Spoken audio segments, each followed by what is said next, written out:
Welcome to the other show. So on this video, i-review naman natin ngayon tong Vespa I-Get Sprint S 150cc. Alamin natin lahat kung ano-ano yung mga nakalagay ditong setup and what makes this scooter very special. So kung mapapansin nyo, kala nyo stock lang siya, no? Mamaya ipapakita ko sa inyo yung mga aftermarket na nilagay dito sa setup na to. So i-test drive naman natin siya para malaman natin kung ano-ano bang yung mga masasabi natin dito sa unit na to. Samahan nyo ako. Yun o, motovlog. Napaka-cool ng gamit nating motor ngayon. Vespa I-Get Sprint 150cc.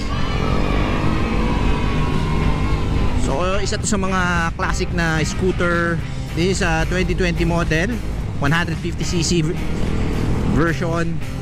Bago ng lahat, pasalamatan natin Mark Q AGM Scooter pagpapahiram nitong napakagandang Vespa scooter niya. So medyo makulimlim ngayon at umuulan. Medyo napatigil tayo dito sa C5. Nandito si Russell, nakakwentuhan natin. Shoutout sa'yo, brother. Dahil naulan, medyo paputol-putol yung vlog natin ngayon. Pero okay lang din, hindi naman mainit. Okay, dahil nga sa sobrang cool ko dito sa Vespa cool na to, shoutout din kay Ninong Rai na kaparehas nitong motor na to. So Ninong Rai, baka naman. So magkano nga ba tong motor na to? Nasa around 215k. Sulit ba siya? Para sa akin, oo. Bakit? Kasi itong motor na to, hindi naman siya talaga basta-basta motor lang or basta-basta katulad lang ng mga scooter na nakikita nyo sa tabi-tabi. Okay, bakit ko nasabi? 215,000. Ang dami mo nang mabibiling 150cc na motor nun. Makakabili ka na ng dalawang Honda Click na 150cc. May sukli ka pa. Pero ang binabayaran mo kasi dito is yung estado mo. Para kang naka-iPhone or para kang naka-Mercedes-Benz among the other scooter. Ibang iba talaga dating nito. Pero parehas lang din ba siya ng mga 150cc na scooter? Halos kaparehas lang din. Oo, sa comfort halos parehas lang din, sa handling. Pero medyo smooth lang din talaga siya. Pansin ko rin, siguro dahil lang din sa ano, no? Naka all-ins na tong unit na gamit natin. Pansin ko lang din sa preno neto, dahil hindi nga naka-disc brake ng likod and sanay tayo sa disc brake, medyo nahihinaan ako sa preno sa likod. Pero parang Honda Click lang din. Kung sanay kayo sa Honda Click, okay lang din kayo dito. Hindi ito pang takbong walwalan, no? At takbong pogi lang din to, katulad ng Honda ADV or siguro katulad lang din ng NMAX. Kasi yung NMAX naka 4 valve, ito naman naka 3 valve, no? 3 valve EFI na rin to. Hindi to para sa lahat ng tao na gusto lang sasabihin na mahal naman yan, ang mura-mura lang ng ibang motor, mag-Honda Click na lang ako. O sige, pwede naman Honda Click, pero pagka gusto mo talaga ng medyo yayamanin scooter na kahit hindi mo pa sineset up, matik yayamanin ka na kagad. Kasi 215,000 for a 150cc. For others, it's way too much. Pero for some, katulad nga ng may-ari nito, dahil gusto niya at doon siya masaya,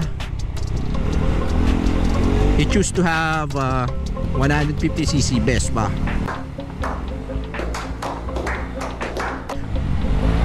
So yung bira nito, papansin nyo, dahil naka-tech pulley na tong motor natin, confident na din to sa overtaken.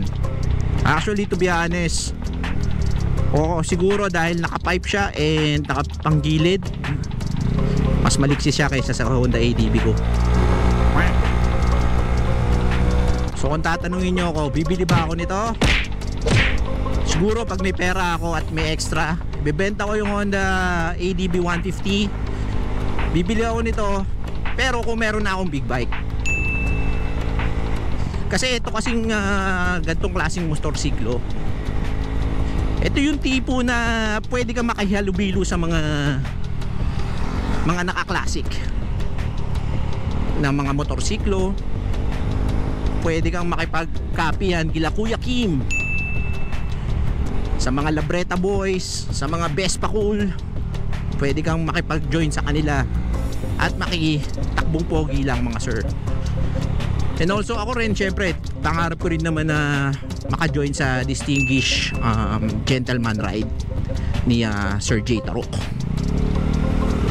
Okay, medyo maambo na naman po at tatabi lang po muna tayo ulit pansamantala.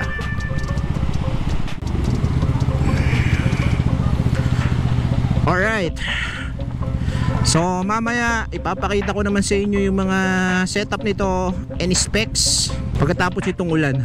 So sobrang kulimlim din talaga. Sana tumigil na siya agad. So stay tuned. 1 hour later. Okay, so basic specs muna tayo ngayon. So this Vespa Sprint iGet 150cc which has a fuel tank capacity of 8 liters. So medyo malayo-layo na tong mararating natin dito sa scooter na to. Ang claim nila dito is ang fuel consumption is around 40 to 47 kilometers per liter. Tapos ang gulong naman niya sa unahan is 12 inches, 110 by 70.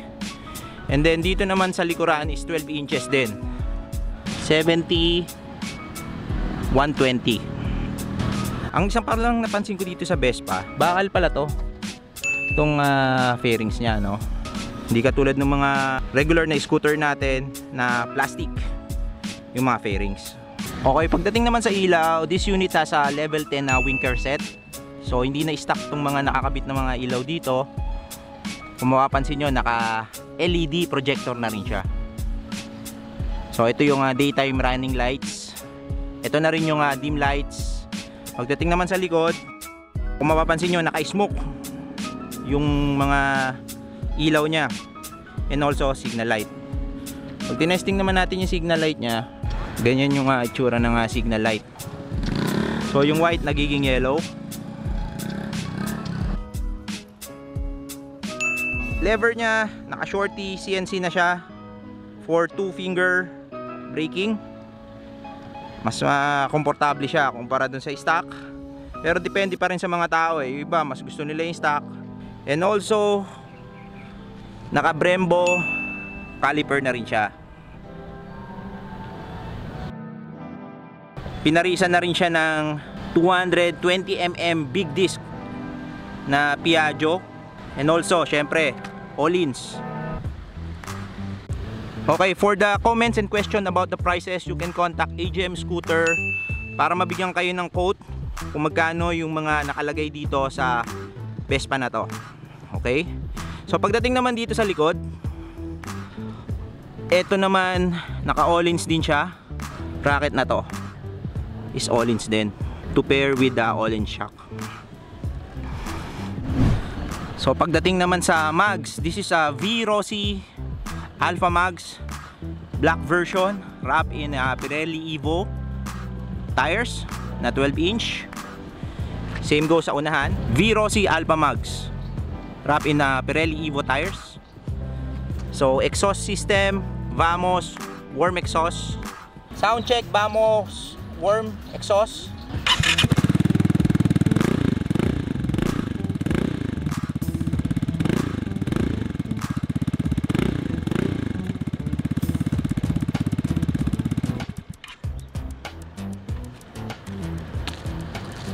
So guys, bali meron pala siyang silencer dito.